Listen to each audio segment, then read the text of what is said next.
What's up, Kaijudo Duel Masters? This is Kyle Reddish, aka Thunder Sultan, coming at you on Sunday, April 21st, 2013. Got something very special for you guys. Wizards of the Coast gave me not one, but two preview cards from the upcoming expansion that comes out just next month. Kaijudo Clash of the Duel Masters. As we all know, it's 120 cards. It's going to be a great set. We all know that we get the multi-civ cards, and just so happens, both of my previews are multi-civ cards. One is a common, one is a very rare. Let's go over the common right now. Its name is Memory Keeper. Take a look.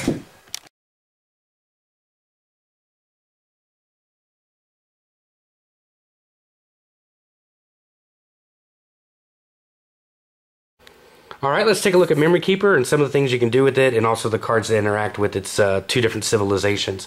So, let's say you open up with Memory Keeper in your opening hand and you want to charge it.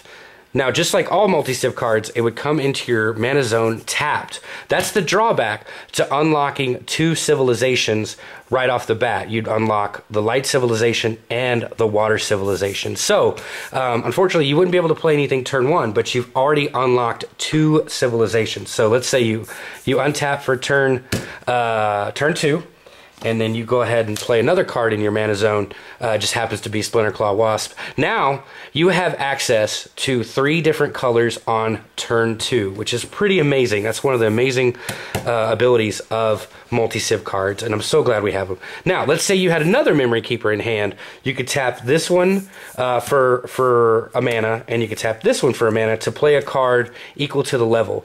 And since you've already unlocked all 3 of these, you would just need to tap 2, and you could play another Memory Keeper. So that is pretty amazing. Let's say you had this out on turn 2, you would have a level 2 2500 able to attack on turn 3, and that is where you get some of the amazing things with multi-civ cards. You get a lot more power versus its level once you've unlocked the colors that you need for it. So with that in mind, let's take a look at some of the cards from the Storm Patrol civilization. The Storm Patrol side of Memory Keeper has a lot of good Storm Patrols that it can interact with. Everything from Grand Gur, Keeper of Clouds, Keeper of Dawn, Keeper of Twilight. Shockanaw is a great attacker. If you were to play Memory Keeper turn 2, you've got good beef on the board. Shockanaw turn 3, and then you could follow it up with turn 4 Patrol Leader so that everybody gets the boost. Thunder Cruiser is a great 1-drop. Photon Squad is a great 3 for 3000 vanilla. Shock Sentinel, if we ever get some other Storm Patrol Evos going on, you can have some cool interactions with that.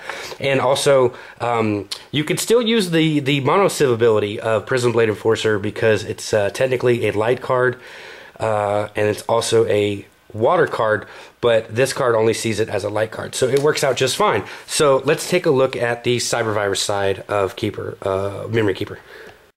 Now, the Cybervirus side of Memory Keeper doesn't have near as many friends to play with, but let's take a look. It's got Memory Swarm, which has seen some play in water aggro stuff.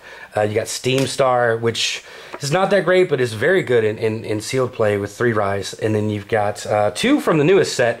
You have Eye of the Tides, which is kind of a vanilla guy, you know.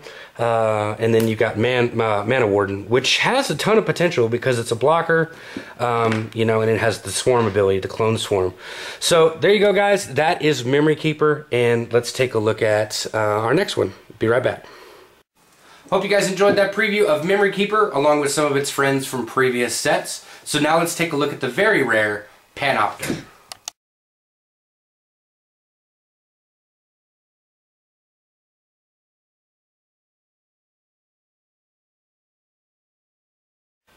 Now, Panopter is a battle sphere, so let's take a look at the 2 other battle spheres we have so far.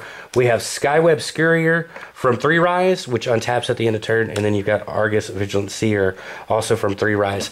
I don't see these 3 interacting all that much. They don't have a whole lot of synergy, but what I do see is, you know, you play a Panopter, and then you use its Spy Network ability.